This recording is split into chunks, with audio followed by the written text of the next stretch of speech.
Hello, everyone. Welcome back to Conscious Caregiving with L&L. I am your co-host, Lance A. Slatton, and also the host of All Home Care Matters and the president of AlzAuthors. And as always, I am joined by my esteemed colleague and friend, Lori La Bey, the founder of Alzheimer Speaks and the co-founder of Dementia Map. Welcome, Lori. How are you? I am doing great today, so I'm excited to have this conversation as always with you. Yes. So we wanted to talk about some exciting news since our last episode, and I'm going to kind of let you take the lead on that. Well, first of all, congratulations, Lance, for taking on AlzAuthors. I think this is going to be amazing. The ladies who initially founded that had built it up over 10 years, and it's filled with books and podcasts and resources. And they're going on to their next stage in life.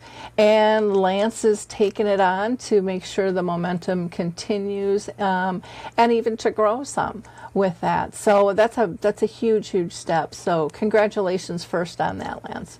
Thank you, Lori. Yes, we're extremely excited. It's been quite a process, and we can dive into that a little bit later too if you want. But we're very humbled and honored to be carrying on the legacy and the work that they all started.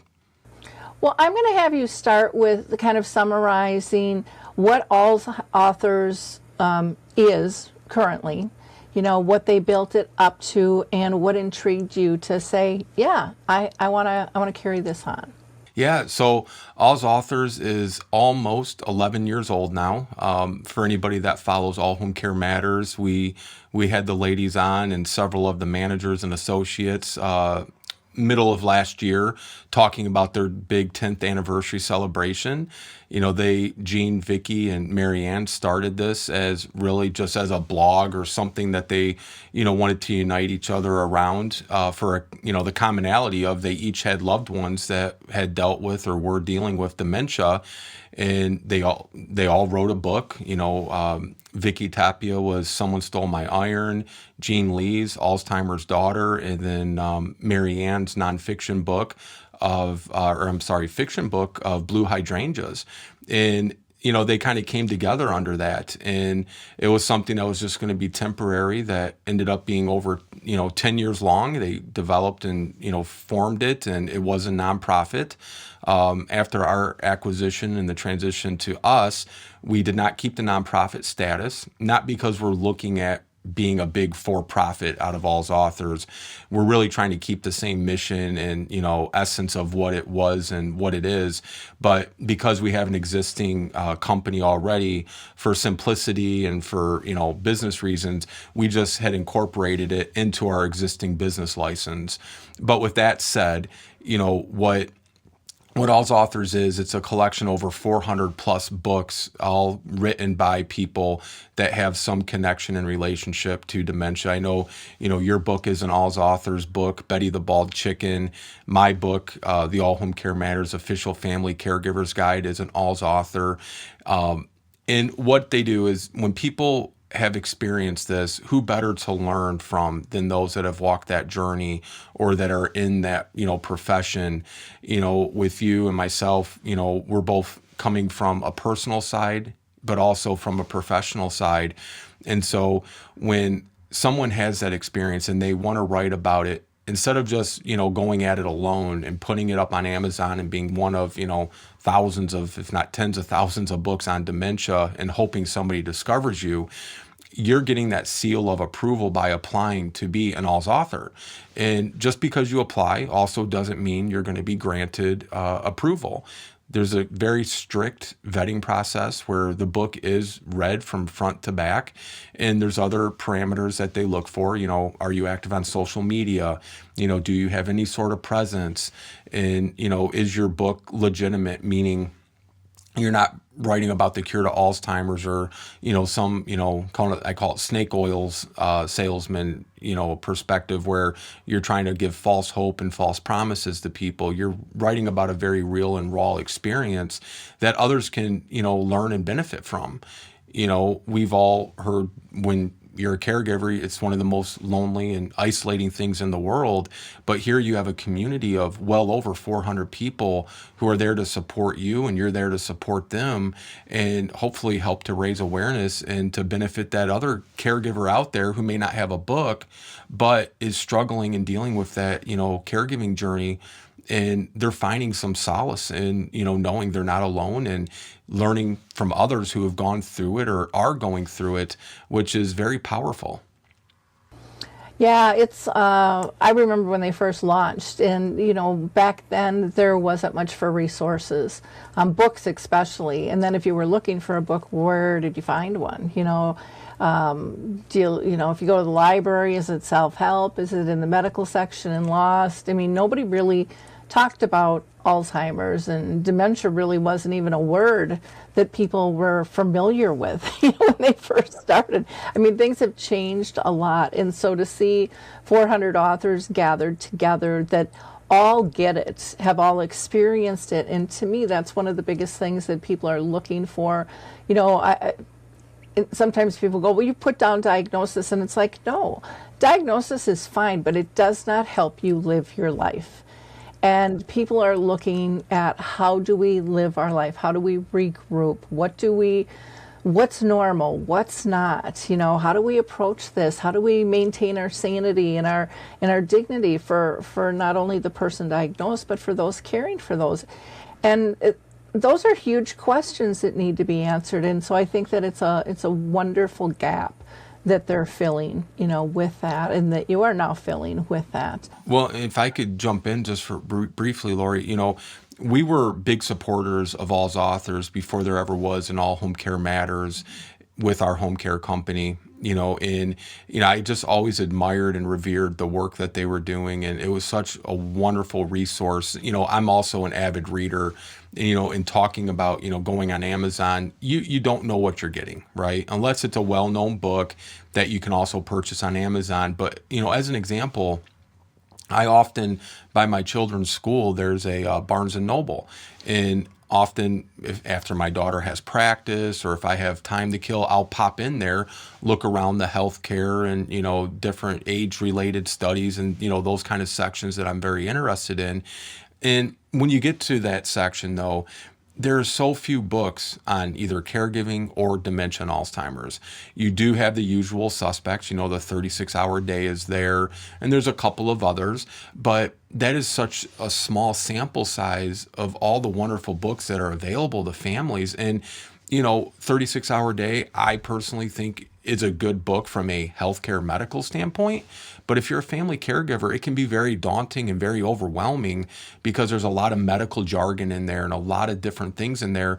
And you might just be looking at, how do I make it through this day? How do I make it through the next night when my loved one gets up and wants to wander and won't go back to bed? And I think there's no better experience than lived experience. And when these family caregivers live this experience and they decide to write about it to benefit the next person, I think that has a lot of powerful, healing, not only for that caregiver, but a lot of support for them, because they don't know what they don't know. You said it, so much more than a diagnosis. And a good friend of ours coined this term, and I've used it probably 1,000 times if I've used it once. And it's, you go to the doctor's office and it's diagnose and adios. They don't give you the resources for how to handle the next 5 hours of the day, let alone the next 2 hours. And so these books are a powerful, powerful resource. You learn from others' experiences, and it's not necessarily just learning from it. It's also benefiting in a way that you might just feel some comfort in knowing, okay, I'm not the only one, right? Because we've had so many people at our support groups that we facilitate, and they feel isolated. They feel alone because, unfortunately, they may be the first person in their little circle of friends that have had to experience a parent or a spouse that's been diagnosed with dementia. And so they can get some sympathy, but the empathy may not be there because that person hasn't lived it. They can say, well, let me know if you need anything. But if you need somebody to come over and help get your mom or your spouse or dad or whoever it is back in the house, and they're wandering and they won't get dressed, and all of these things, that help can only go so far if they haven't gone through it, and I think there's something about having a community like AlzAuthors that just has so much power in it, that that is the resource. It's not just the books, but it's also the people. And we're very honored to be carrying it on, no pun intended, into the next chapter of its life.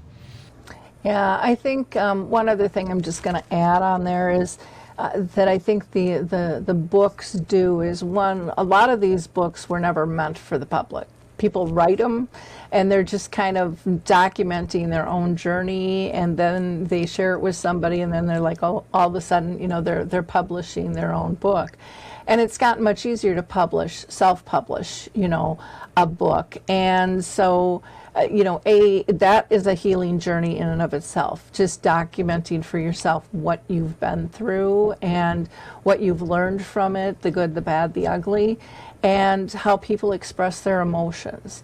That is something we don't do good on a societal level, accepting people's emotions. We don't like the frustration and the anger and the depression, but those things all happen, as well as lifting up the joy and the gratefulness and the gratitude, and all of those things start bubbling up and together and merging, and that's what makes us whole. And that also, when you can express those things, and when you can read those things, that other people are having the same emotions you are, you don't feel so alone and so isolated, which is one of the number one problems with this disease and with society. And with society in general these days, people feel like they don't have a tribe. And so that is massively, massively important with these books as well. So, it's evident how much you appreciate all of the work and things that they've put into it. Since you're taking it over, a lot of times there's little twists and turns, that you might want to elevate or expand, or are you just going to kind of keep things the same? What's your vision right now? Well, yeah. So it's kind of mixed. It's a little bit of both. We're not looking to take a bulldozer and knock it down and start from scratch. We want to keep that foundation and the integrity of what AlzAuthors was originally built on, to keep that the same and keep that integrity there. One of the things, though, that I've heard from several of the authors, and I full-heartedly agree with this. We want to really try to bring the attention back onto the books. The website is fantastic. It's a very modern website, but when you get there, in my opinion, and a lot from the other authors that we've heard from so far, the books have kind of gotten lost. So if you went right today, when we're talking to the homepage, it's talking about the tremendous film festivals, the podcast, the 10th year anniversary. But it really takes the website visitor to go all the way down to the bottom to go to the library of books. And, when the website was rebuilt, those collection of books are very minimal now, and, for one reason or another. And so what our vision is to, in the near future, to, when a visitor comes to that homepage, the books, we want to make them the primary focus and have everything piggyback off of the books. Because without the books, there is no AlzAuthors. You can have a podcast and not have books, right? We have a podcast, you have a podcast, we each have published books, but we don't have a library and a collection of, hundreds of books all on whatever specific topic. And so we really want to bring that to the forefront again and bring these authors back into the fold. And, sometimes, people, like you said, they're not intending to publish a book. That was never their thought or their plan, but they did for one reason or another. Is very therapeutic. And that might have been enough for them. And so they're kind of stepping back and, still caring for their loved one, or maybe their loved one has passed on, and, that period or that season of their life has now changed. And there's really no purpose or reason that they would need to or want to stay involved in that. We respect that and completely understand that. But you're going to have authors who are still out there raising awareness and, I say fighting the good fight of trying to help support caregivers and, raise awareness to dementia, whatever form of dementia their loved one may have been diagnosed with. And we want to engage those people. We want to give them a reason to still be a part of the community and to be active in the community. So we have different ideas of how to do that. We're in the process of getting the email transitioned over to us, and hopefully, by the time people watch or listen to this, that has happened. And we're going to be sending out an email to everybody associated with AlzAuthors at any point in time. And we're going to do a couple of town halls. And the purpose of the town halls are kind of twofold. One, I want to introduce ourselves and myself to these, authors and to this community who may not be familiar with me or with All Home Care Matters.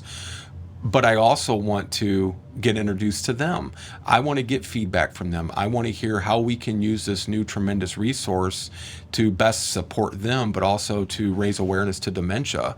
And so a couple of things that we've already discussed and we're looking at doing is kicking off a books awards. So we're going to have, teens, children, spouse, parent, fiction, nonfiction, memoir, whatever you have. We want to have awards for each of those categories. And they could have written their book 3 years ago, 9 years ago, 5 days ago. If you are an AlzAuthor and you have written a book and you want to, you can enter your book into the book award contest. And because one of the beautiful things that the ladies did at AlzAuthors that really separates it from Amazon, other than making sure each book is vetted and authentic and full of factual good information and not, false hope and false promises, is they categorized it. So if you're a parent and you have a child who's, under the age of 13, so they're not a teen yet, and their grandparent has dementia, and you don't know how to explain or help them understand it, there's a whole category, children's books for dementia, that are wonderfully illustrated, wonderfully written. And then there's books for teens. So it's a little more mature, but, not at the adult level. That's still engaging for a teenager. Then you have one, like Jean Lee. I've actually handed her book out probably a half a dozen times. And with families we've encountered who, are coming for our support services with our company. And it's a daughter who now has a mom that has dementia and she just doesn't know where to turn or what to do, which is so often the case with so many families.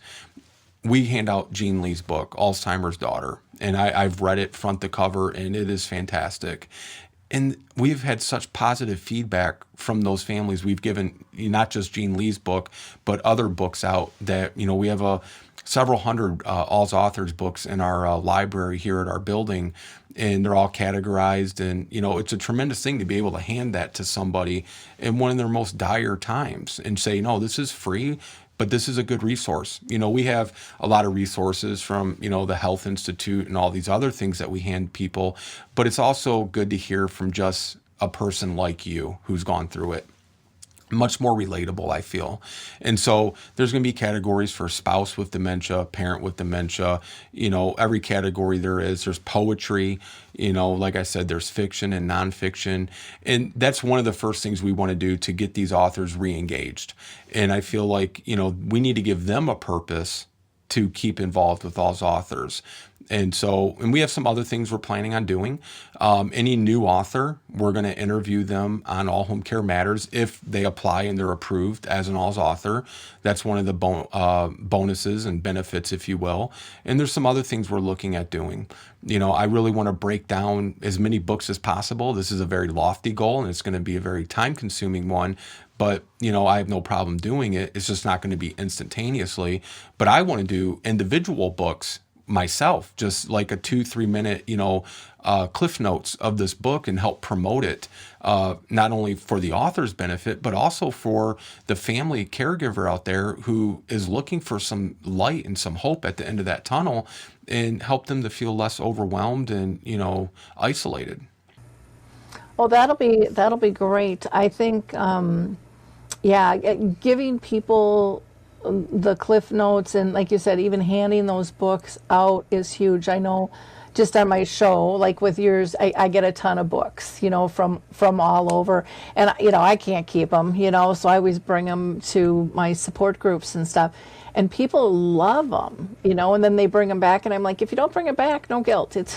It's okay. Pass it on to somebody else. Then there's probably somebody in your path that needs to read it. But people appreciate that, and, especially when they can grab something for free like that too, just those little nuggets, or people purchase the books and they flag them. They get their little Post-it notes out, or they highlight them, because they're not a book to read once. They're almost like a little Bible. You can go back and refer and reference things, which is amazing to do, because you never know with this disease what's going to hit you next. And you see the struggles that people go through, and yet you see the resilience of both a person with dementia and the care partner, and how they plow through it, and hopefully how they're building their relationships. And not everybody has a great relationship to begin with, so you're going to find a little bit of everything in there, which I think is a wonderful choice-wise. And from the little kids to the teens, to the young adults, to people looking for training, there's just it's all there. And when you fall into this, you have all of those people in your sphere: family, friends, doctors, and professionals that don't really know what it's really like, that people end up sharing these things with them as well.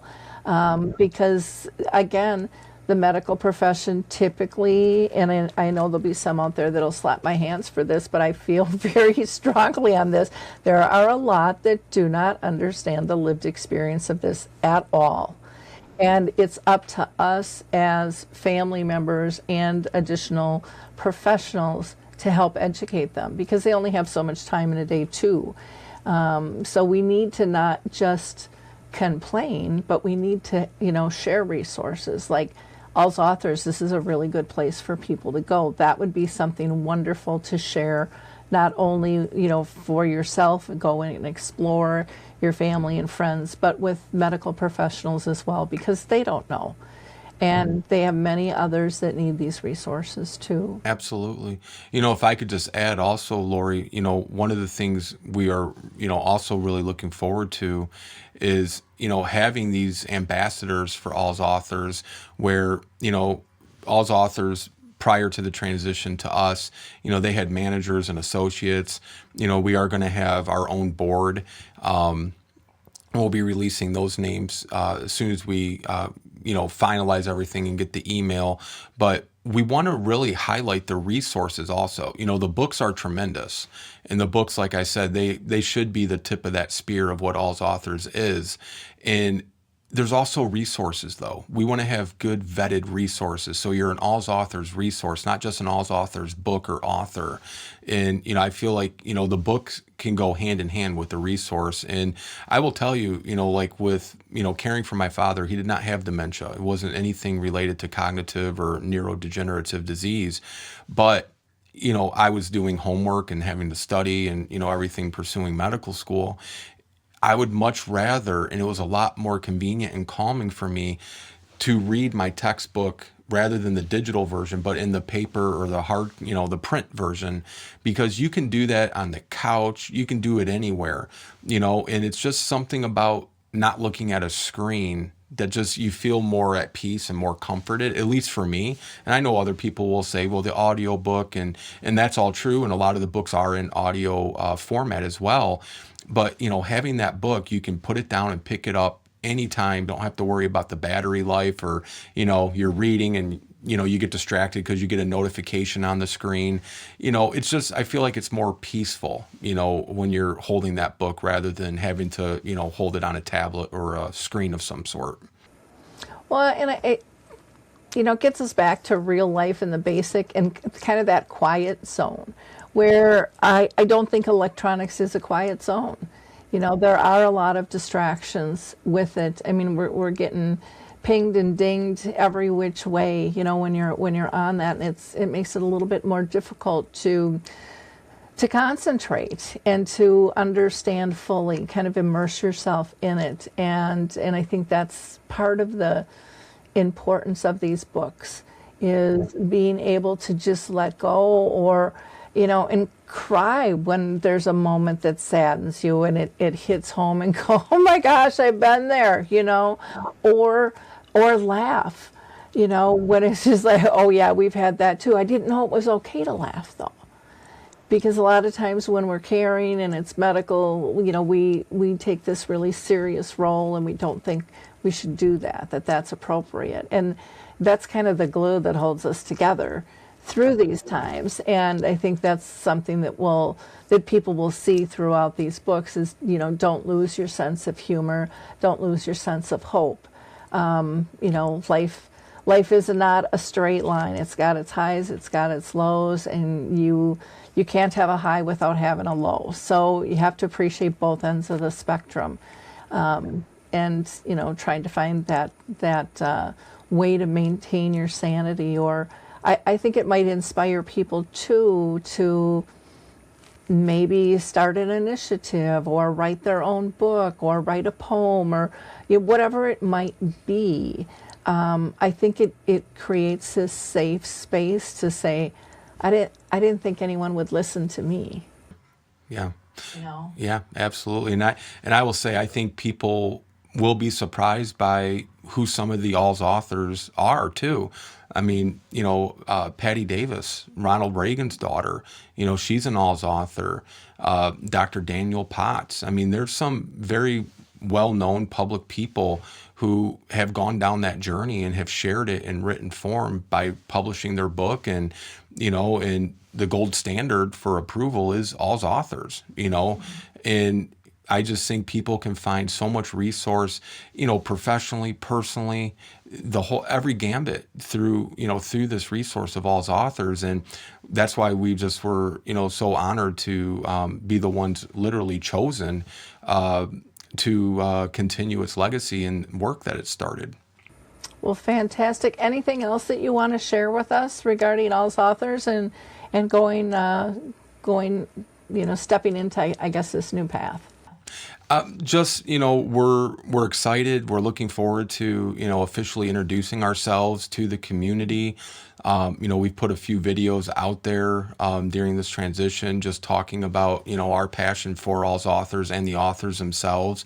And, we're just very excited and looking forward to, just really capitalizing on the work they've started and expanding it as much as we can, and giving these authors a purpose as well to continue their engagement with the community, and being proud to be a part of AlzAuthors.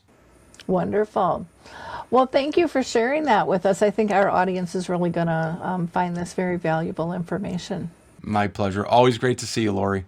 Nice seeing you. Bye now. Thank you for joining us today here at Conscious Caregiving with L&L, where we're tackling the tough conversations. We look forward to seeing you again here next month.